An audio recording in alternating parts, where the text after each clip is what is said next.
भदोही लोकसभा का वर्तमान स्वरूप पहली बार 2009 में आया।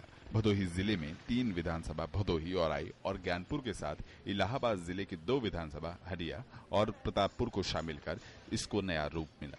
2009 के चुनाव में बाजी बसपा के गोरखनाथ पांडे के हाथ लगी थी और दूसरे नंबर पर सपा के प्रत्याशी रहे थे। कालीन व्यवसाय की इस नगरी में वर्तमान चुनाव में न तो सड़क, बिजली, पानी या फिर जर्जर होता कालीन उद्योग मुद्दा है, बल्कि बाहुबली उम्मीदवारों की दावेदारी के चलते चुनावी चर्चा का विषय बना हुआ है। टोटल 13 प्रत्याशी हैं इस वक्त यहाँ पे, और हमारे राष्ट्रीय पार्टी के की 4-5 प्रत्याशी मेन है, बाकी तो इंडिपेंडेंट और छोटी छोटी पार्टी के। लेकिन इन पार्टियों के जो प्रत्याशी हैं वो, जैसे आपने कहा कि यहाँ मसल पावर, मनी पावर, और ये अपने आप को एकदम बहुबली समझते हैं। आज भी इस सीट से 2 बार सांसद रहे अजीज इमाम के आदाब के अंदाज और उनकी नेकनियती को लोग भूल नहीं पाए हैं। बाहुबलियों पर जनता की नकेल डालने के लिए उन्हीं के बेटे कमोडोर सरताज इमाम अपने मुद्दे के साथ कांग्रेस के टिकट पर चुनावी मैदान में हैं। विकास एकदम ठप हो गया। ना गांव में पानी की व्यवस्था है, ना नाली है, ना कोई हाइजीन है, ना कोई मेडिकल फैसिलिटी है। स्कूल चरमराए हुए हैं, वहां स्कूल के मास्टर्स नहीं है। वहां पे मैं खुद जाके देख करके आया हूं। इलेक्ट्रिसिटी नहीं, और सबसे बड़ी बात, लोगों के पास सिक्योरिटी नहीं है।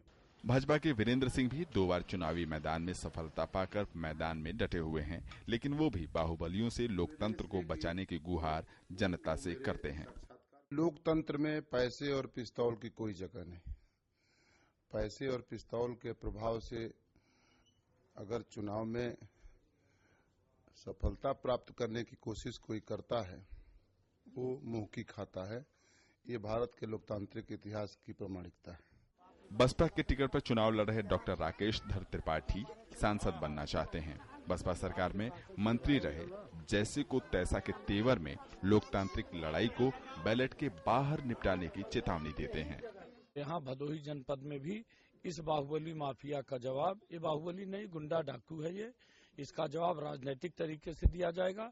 और जिसकी अगर आपको चिंता हो तो मेरे खिलाफ सिंगल मुकदमा भी नहीं है, 0 है मुकदमा हमारा। भदोही जिले के ज्ञानपुर विधानसभा के बाहुबली विधायक विजय मिश्रा, जिनके ऊपर गंभीर अपराधों समेत 50 मुकदमे दर्ज हैं, उन्हीं की बेटी सीमा मिश्रा सपा के टिकट पर मैदान में हैं।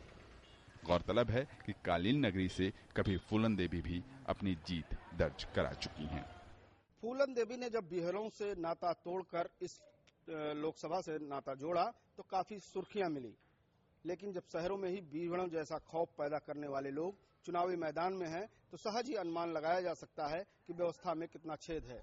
Ashutosh Shukla, DD news, Bhadohi.